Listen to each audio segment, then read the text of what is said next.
Varicose veins కి సరైన చికిత్స కోసం సంప్రదించండి ఎవిస్ హాస్పిటల్. నమస్తే రమగారు. నమస్తే జయ. రమగారు, మనకి ధనుర్మాసంలోనే సుబ్రహ్మణ్య షష్ఠి ఉంది కదా. షష్ఠి యొక్క విశిష్టత. సుబ్రహ్మణ్య షష్ఠి అంటే సుబ్రహ్మణ్యేశ్వర ఆరాధన చేసుకునే రోజు. ఇది వరకటి కంటే సుబ్బారాయుడు షష్ఠి అంటారు. సుబ్రహ్మణ్య షష్ఠిని సుబ్బారాయుడు షష్ఠి. తమిళియన్స్ ఎక్కువ చేస్తారని కనిపిస్తుంది. స్కంద షష్ఠి అంటారు. మన వైపు సుబ్రహ్మణ్య షష్ఠిగా చెప్తాం. కంద అని రాస్తారు కానీ కంద కాదు, అది స్కంద షష్ఠి. అయితే నాగుల చవితి నాడు ఆచరించలేని వాళ్ళు స్కంద షష్ఠి నాడు చేసుకోవటం ఒక పద్ధతి. స్కంద షష్ఠే చేసుకోవచ్చు మనం. స్కంద ఆరాధన సంతానప్రదం. రెండోది కుమారస్వామి శుద్ధ జ్ఞాన స్వరూపుడు. సుబ్రహ్మణ్యుడు జ్ఞానస్వరూపుడు. మనము మన జీవితానికి ఒక ఆధ్యాత్మిక ప్రగతి కావాలన్నా, క్రమశిక్షణతో కూడిన జీవితం కావాలన్నా కూడా సుబ్రహ్మణ్య ఆరాధన చాలా మంచిదిగా చెప్తారు. ఈ సుబ్రహ్మణ్యం అంటే మనం సర్పం కదా, అవునండి, మనకు తెలుసు అది. అయితే ఈ సర్పం మానవ దేహంలో సర్పం ఉంటుంది. అది ఎక్కడుంది? కుండలిని స్వరూపంలో ఉంటుంది. ప్రతి మానవుడికి మనకి అవయవాలు కనపడతాయి. కనపడనివి చక్రాలు ఉంటాయి మనకి. షట్చక్రాలు ఉండి 6 చక్రాలు ఉండి పైన 7వ చక్రమైన సహస్రార చక్రంలో అమ్మ అంటే మా శక్తి కొలువై ఉంటుందని చెప్తారు. ఈ శక్తిని చూడాలంటే మూలాధార చక్రంలో ఉన్నటువంటి కుండలిని శక్తిని నిద్రలేపి ఆ శక్తి ద్వారా మనం అమ్మని చూడగలుగుతాం. ఈ కుండలిని ఎలా ఉంటుందంటే తన తోకని తనే కరిచి నోటితో కరిచి పెట్టుకుని 3 చుట్టలు చుట్టుకుని ఉన్నటువంటి ఒక సర్పాకార శక్తి మనకి మానవ దేహంలోనే ఈ కుండలిని రూపంలో ఉంటుంది అని చెప్తారు. ఈ కుండలిని శక్తి అది సర్పంలాగా పైకి వస్తుంది కదా, అది సుబ్రహ్మణ్య శక్తిగా చెప్పబడుతుంది. జ్ఞానం కలిగినప్పుడే, మనలో జ్ఞానం వికసించినప్పుడే మనం ఈ చక్రము ఆ చక్రాన్ని సరిచేయటము, అది మిగిలిన చక్రాలను భేదనం చేసుకుంటూ ఆ చక్రంలోంచి ఈ కుండలిని శక్తి బయటకు వచ్చి ఒక్కొక్క చక్రాన్ని దాటుకుంటూ చక్రభేదనం చేస్తూ తురీయ స్థితికి పై దాకా అది రావాలి అంటే కనుక జ్ఞానం కావాలి మనుషులకి. అంతేగా మనం ఈ కుండలిని భేదన చేసిన వాడు, చక్రభేదనలు చేసిన వాళ్ళు మన చుట్టుపక్కల కొంతమంది మహానుభావులు కనపడతారు. సాధారణంగా చక్రభేదన జరిగినప్పుడట షట్చక్రాలను ఒక్కో చక్రాన్ని భేదించి శక్తి పైకి వస్తున్నప్పుడు ఒక్కొక్కళ్ళకి కొన్ని రకాల శక్తులు వస్తాయి. ఆ శక్తులకి లోబడిపోతారు చాలా మంది. శక్తికి లోబడి అది ప్రదర్శనకి పూనుకుంటారు. ఓకే. లేదా చుట్టుపక్కల వాళ్ళు ఎవరైనా సరే దాన్ని ప్రబోధిస్తారు, ఓహో నువ్వు అద్భుతమైన వాడివని. వెంటనే వీళ్ళకి అహంకారం మాయ వాళ్ళని పైకి ఎక్కనివ్వదన్నమాట. అహంకారానికి లోనయ్యి అది అక్కడే ఉండిపోతారు. ఉండిపోయి ఆ శక్తులు ప్రదర్శన అంతే. ఇంకా తర్వాత ఇంకా ఉపాసన పైకి వెళ్ళటము, సహస్రారంలో శక్తిని అసలైన అమృతాన్ని అందుకోవటం చేయలేకపోతారు. చక్రభేదనం జరుగుతుంది చాలా మందికి, చక్రాలు వెళ్తాయి.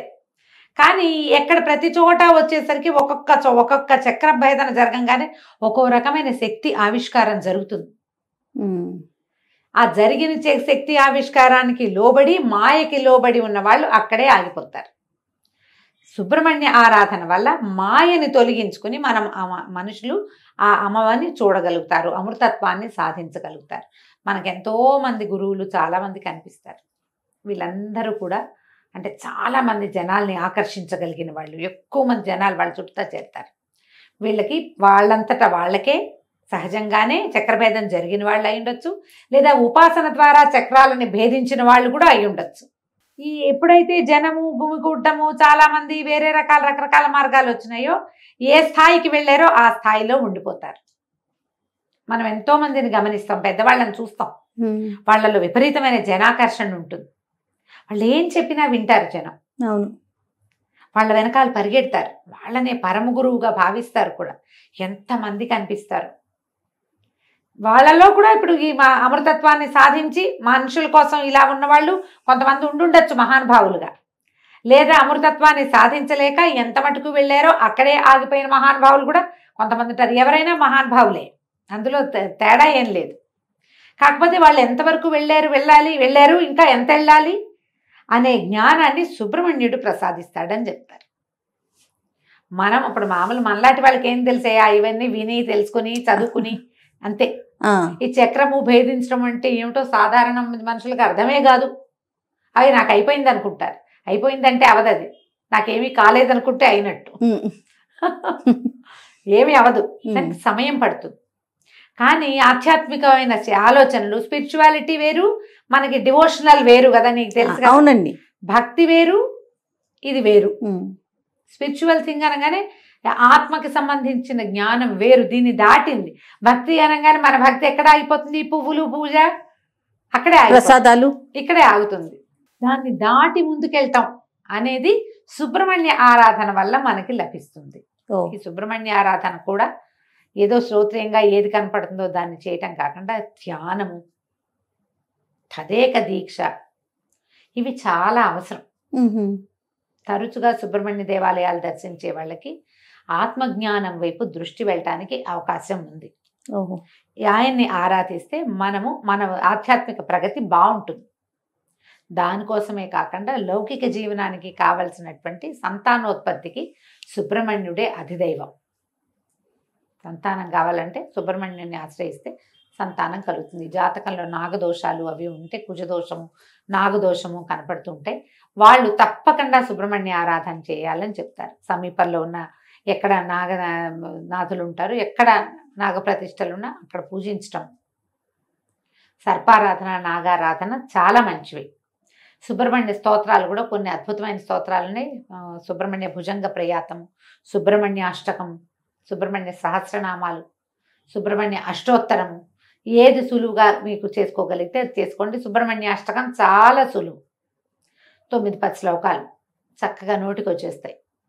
రోజు చదువుకుంటే సంతానార్థులైన వాళ్ళకి మంచి ఉపయోగిస్తుంది. మీరు ఏదైనా చేయించుకుంటారు, IVFలు అవి ఇప్పుడు బోల్డ్ వచ్చినాయి కదా, అవి సక్సెస్ అవ్వాలన్నా భగవత్ సహాయం కావాల్సిందేనమ్మా. ఖచ్చితంగా అండి కదా. అందుకని మీరు సుబ్రహ్మణ్య అష్టకం చదువుకోండి.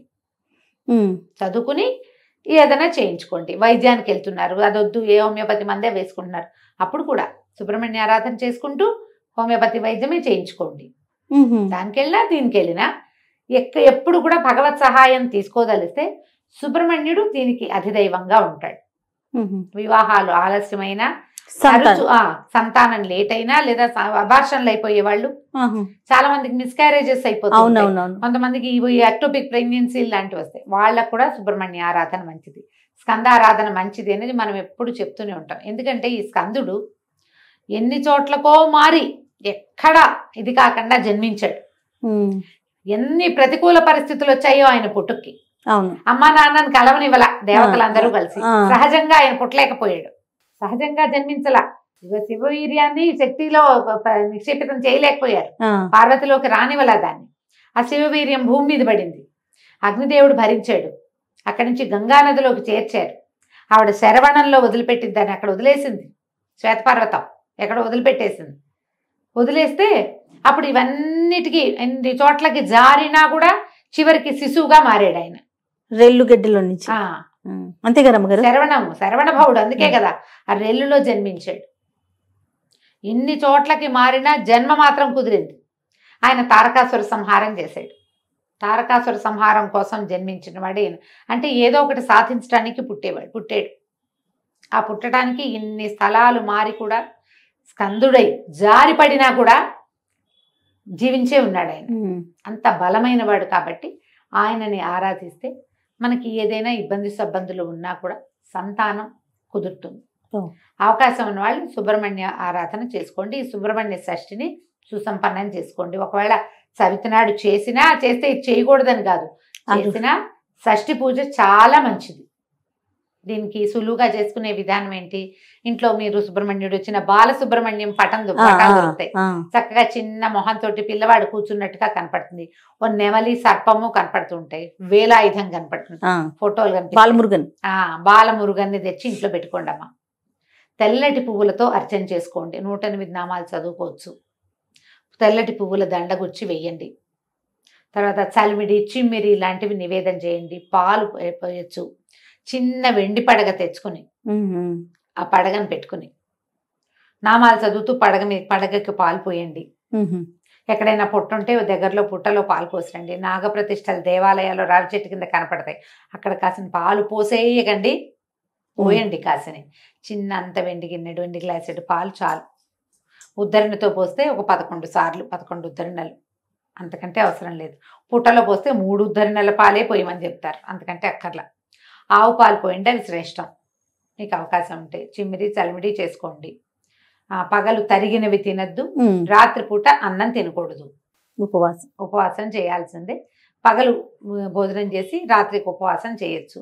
కొన్ని చోట్లయితే మొత్తం 2 పూట్ల చెమిడి చలిమిడి తినే ఉంటారు. మీ ప్రాంతాల వారీగా ఏం చేస్తారో అది చేయండి. మీ ప్రాంతాల్లో ఏ పద్ధతులు లేకపోతే నేను చెప్పిన సులువైన విధానాన్ని పాటించండి. 2 టమాటాలు చిరిపి పప్పులు వేసుకోండి, ఒక టమాటా చారు పెట్టుకోండి, పగలు భోజనం అయిపోతుంది. క్యాలీఫ్లవర్ లాంటివి ఇట్లా తుంపితే కూర అయిపోతుంది. అవునవును. చాకులతో కొయ్యొద్దు అని చెప్తారు. మరి ఎందుకు చెప్తారో తెలీదమ్మా. నేను మా పుట్టింట్లో అత్తారింట్లో కూడా అదే విధానం, నాకున్న విధానాన్ని నేను మీకు చెప్తున్నాను. అంటే మీకు ఏదైనా విధానం ఉంటే అవి పాటించండి. కుటుంబ విధానం ఉంటే పాటించడమే. మీకు ఏమీ లేదు మీరు చేయాలని భావిస్తూ కనుక ఇలా చేసుకోవచ్చు. రాత్రికి చిమ్మిరి చలివిడి తినండి. ఏదైనా ఒక పండో ఫలమో, అరటిపళ్ళు మంచిదమ్మా. ఈ కోసుకునే పళ్ళు అవి తినకండి. చాకు ముట్టుకోవద్దు, అదే రూలు. కొయ్యొద్దు. కత్తిపి చాక కాకపోతే కత్తిపిటితో కొయ్యచ్చా అని అడగండి. తరిగేవి కోసేవి పనికిరావు. సుబ్రహ్మణ్య భుజంగ ప్రయాతం కొంచెం టఫ్ కానీ అది చాలా బలమైంది, మంచిది అని చెప్తారు. ఎవరైతే ఉపాసనా మార్గంలోకి వెళ్ళాలనుకుంటున్నారో వాళ్ళు సుబ్రహ్మణ్య భుజంగ ప్రయాతాన్ని రోజు చదువుకోవటం వల్ల ఆధ్యాత్మికమైన ప్రగతి కొంత ముందుకెళ్తాం మనం సాధనలో. అవకాశం ఉన్న వాళ్ళు ఈ సుబ్రహ్మణ్య షష్ఠిని సుసంపన్నం చేసుకోండి. తప్పకుండా. నమస్తే. నమస్తే.